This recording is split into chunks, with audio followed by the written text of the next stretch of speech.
Harvest Table TV. Today we're cooking up an Eastern European staple, stuffed cabbage. There are variations to this recipe used around the world, and it's easily adapted for a variety of ingredients and flavor profiles. You can change up the meat in this recipe for anything you or your family prefer, whether it's beef, turkey, pork, or lamb. Today I'm going to show you the recipe we use at home using a grain meat.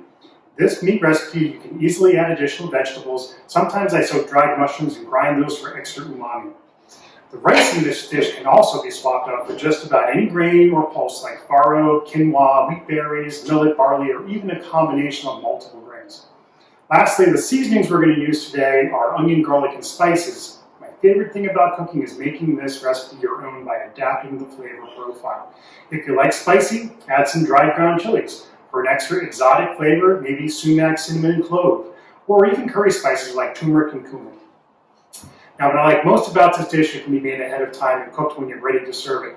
I make this at our house on the weekend when I do meal prep. I use one of these. It's known in the industry as a restaurant third pan. Essentially, it's 1/3 the size of a standard hotel pan. I find it's perfect size for 4 entree portions. Plus, you can easily get these covers that allow you to stack multiple prep meals on it or leftovers easily in your fridge.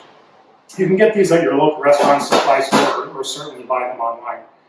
I prep the week's meals in these pans, and when I have a few extra minutes during the week, and you've had a crazy day, you just pull this out, throw it in the oven, and 30 minutes later you've got a hot meal ready to go. All of our entree recipes on Harvest Table TV are scaled for these pans, so if you're cooking for a larger group, double or triple the recipe for larger pans. Okay, let's get started.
final dish, stuffed cabbage. Got my leftovers all wrapped up, labeled and dated. Keeps fresh up to 5 days in the refrigerator. Don't forget your cover so you can stack things on top. Thanks for joining us. We'll see you next time on Harvest Table TV.